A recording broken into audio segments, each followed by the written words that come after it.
Good morning everybody, how are you doing today? I hope you're doing amazing. I'm going to be doing another YouTube video and this one is going to be all the books that I want to read for this autumn, also known as my fall TBR. A lot of these I've thrifted at a bookstore in London. It's called Scoop Books.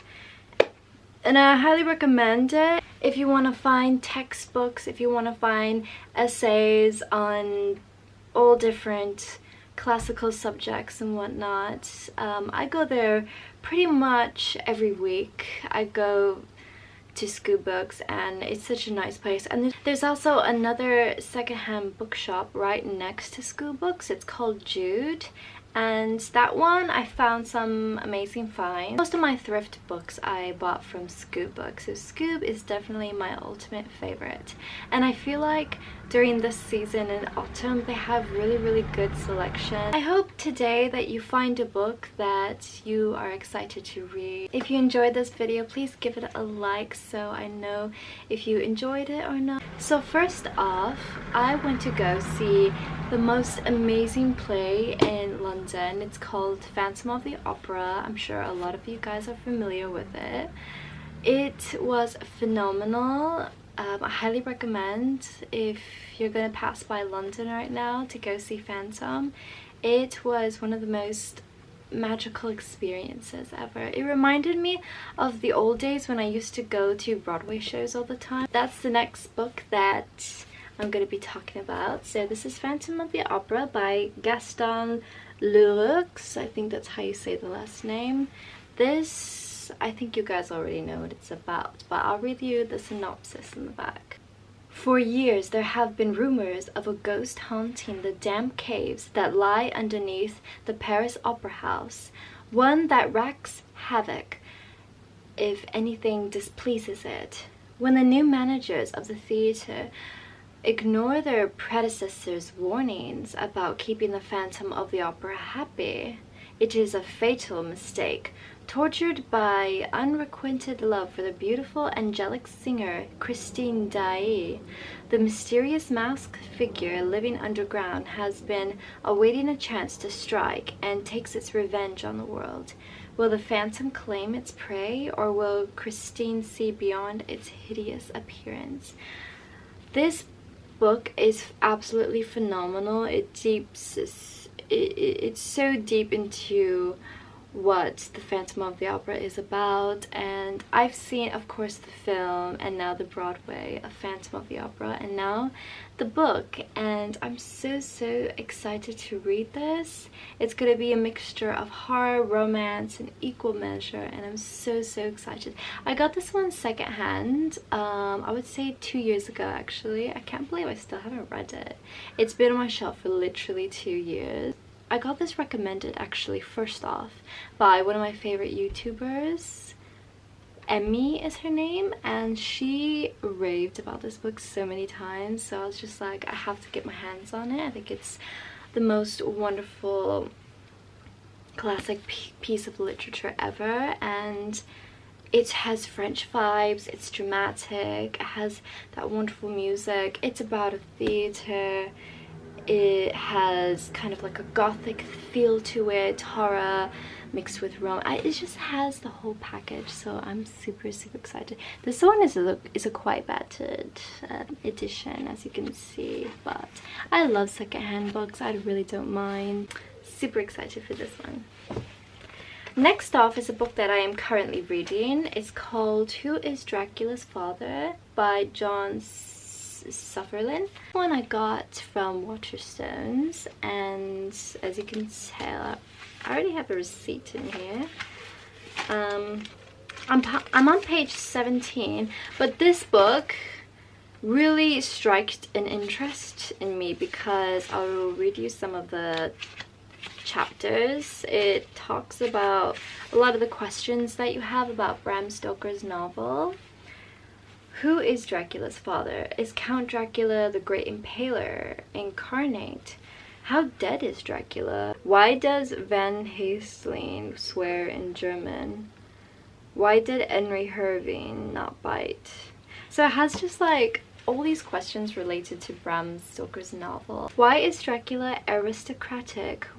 Where does the word Nosferatu really come from? Just what is the point of M.N. Renfield? Literary detective John Sutherland puts Bram Stoker's classic novel under the microscope, examining its many curiosities, from why the Dutch professor Van Heesling swears in German to the color of the Count's mustache and who washes his underwear. Who is Dracula's father? Who, for that matter, is Quincy P. Morris? Why does the Count take such pointless risks? Take a peek behind Dracula's cloak and find out. I think this is so interesting because I really want to like dive more into the field of Bram Stoker's novel because I don't know, it's just something that fascinates me.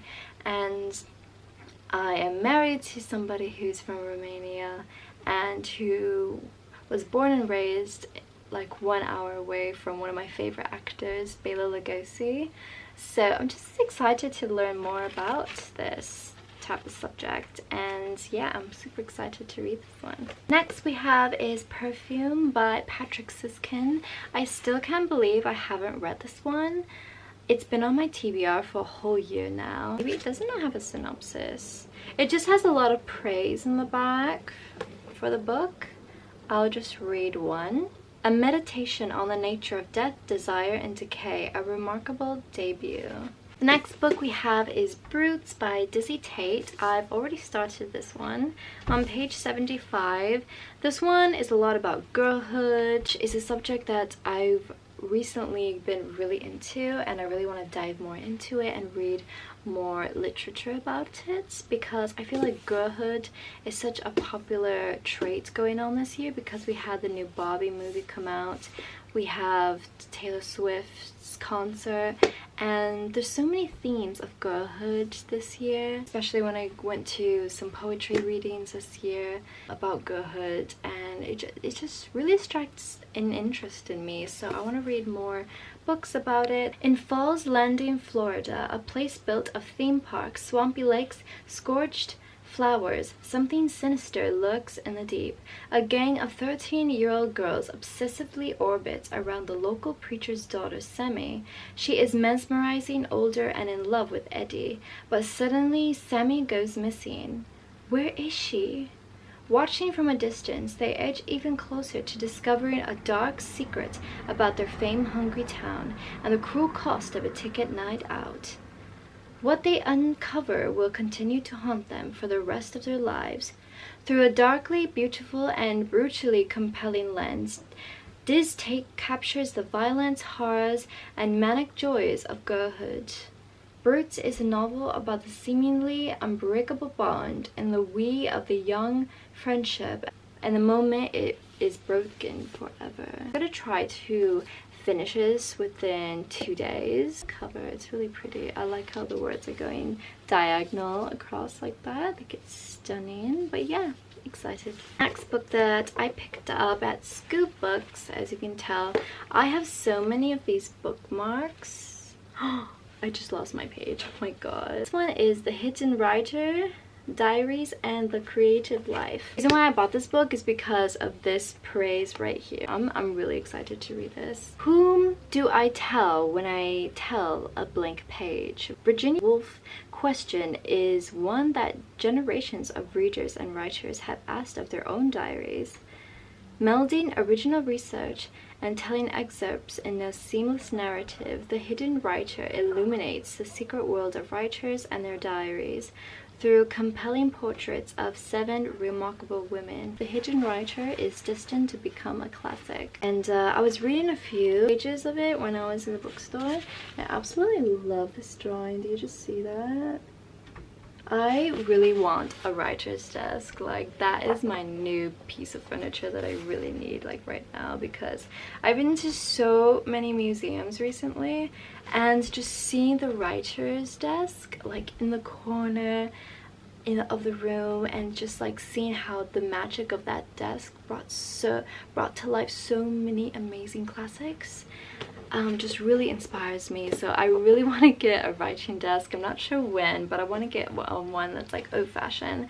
I did see one yesterday, but it was £295. That's a bit much right now, so maybe later. But yeah, I'm super excited to read this one, as I'm writing my own poetry book right now, so this is going to be interesting. Alright, the next book I have is about religion, God, the devil, and it's really interesting deep dive into that subject. The third in a series of works tracing the history of the devil and his Judeo-Christian roots. It represents a formidable undertaking. The devil's history is integrally related to the problem of evil, which is in turn at the heart of Western religious thought. It has been annotated by somebody previously, but I don't know, I don't really mind if a book is annotated, just as long as it's not too destroyed. But I do like the medieval art pictures in the book as well. So I got this one from School Books, so super excited to read this one. The next one is, I just had to get this one because I've seen this on the bookshelf so many times and I've wanted to get my hands on it. This is Notre Dame de Paris. I'm saying it in French because you guys know I'm obsessed with France and whatnot, but this book is by Victor Hugo, and he also wrote that other book, I don't really know how to say it, Les Miserables or whatever. I love the Oxford World's Classic Edition books. They don't have these in the US, and so whenever I see one, if I can get my hands on it, I'm just like, go for it. And plus it's in such good condition considering that this book is a bit old because it has yellow pages. But yeah, here's the synopsis. Three extraordinary characters caught in a web of fatal obsession are at the center of Hugo's novel. The grotesque hunchback Quasimodo, bell ringer of Notre Dame, owes his life to the Austeri, who in turn is bound by a hopeless passion to the gypsy dancer Esmeralda. She, meanwhile, is bewitched by a handsome, empty-headed officer, but by an unthinking act of kindness wins Quasimodo's selfless devotion. Behind the central figures moves a pageant of picturesque characters, ranging from the cruel, superstitious King Louis to the underworld of beggars and petty criminals. These disreputable creatures' nighttime assault on the cathedral is one of the most spectacular set pieces of romantic literature. So this is going to be so interesting because the romantic era of literature, oh my god, I so want to dive more into, and this is going to be a great start on that path. Super buzzing to get my hands to read this one. Next book that I have on this list is the Middle Ages, Sphere History of Literature, because as you guys know, I want to learn so much more about the Middle Ages, the Renaissance era. So this one I picked up. I love the vibe of this book. It's so cute. I think it's so picturesque, and I love how yellow the pages are. Like, look at that. The Sphere History of Literature is a critical survey of English and American literature in 10 volumes. Each volume is a collection of original essays specially commissioned for the series, which, taken all together, cover 14 centuries of literature from the Anglo-Saxons to the present. Other volumes too. That's really interesting. I want to find it on the internet, find it on eBay, and get my hands on it because I'm super excited to educate myself more on this time period. There you go. The next book is Edgar Allan Poe, a selection of short stories. I started reading this book and I'm astounded and so bedazzled by Edgar Allan and his way that he can really convey a story in such a short few pages and just like totally bust you and totally make you scared. Because I've read pretty much the main ones. I read The Oval Portrait, Beatrice, Mask of the Red Death, Fall of the House of Usher, The Telltale Heart, but I think Edgar Allan Poe is a must for the fall time, so super excited to read this. And I also got this secondhand from Jude Bookshops. So last but not least, we have Interview with the Vampire by Anne Rice. I got this one secondhand for literally £1. That is so insane. I'm on page 43. I got once again another Scoob bookmark. I've gotten so many of these, but I'm loving this story. It's such a deep dive into the vampirism. In a darkened room, the boy sits, waiting for the story to begin. His companion is a young man, cloaked in shadow, his voice low and soft. Only the pure white of his collar is visible in the gloom. A story of a vampire facing the dark stretch of eternity, cursed with an exquisite craving for human blood. I love the cover on this as well. Just look how pretty that is. I hate the US version of this. I hate most US versions of books. I think they are so ugly, and they're like, just take all the context out of the book. Like, whereas the UK, I don't know, I just feel like their covers are just so much better. I'm super excited to read this. I was gonna read it last year, but I wanted to find this edition, but I didn't find any. But thankfully, I'm glad I waited a whole year to finally get this for literally £1. That's so crazy. But yeah, super excited to read this one. But yeah, that's all the books that I have for you guys. Thank you so much for watching today's video. You let me know which book I'll start reading next, and if you've gotten anything from this video, if you've gotten a new book recommendation from this video, please let me know if you read it. Thank you so much for watching. I love you guys. Have a great day, have a good evening wherever you are in the world. I love you.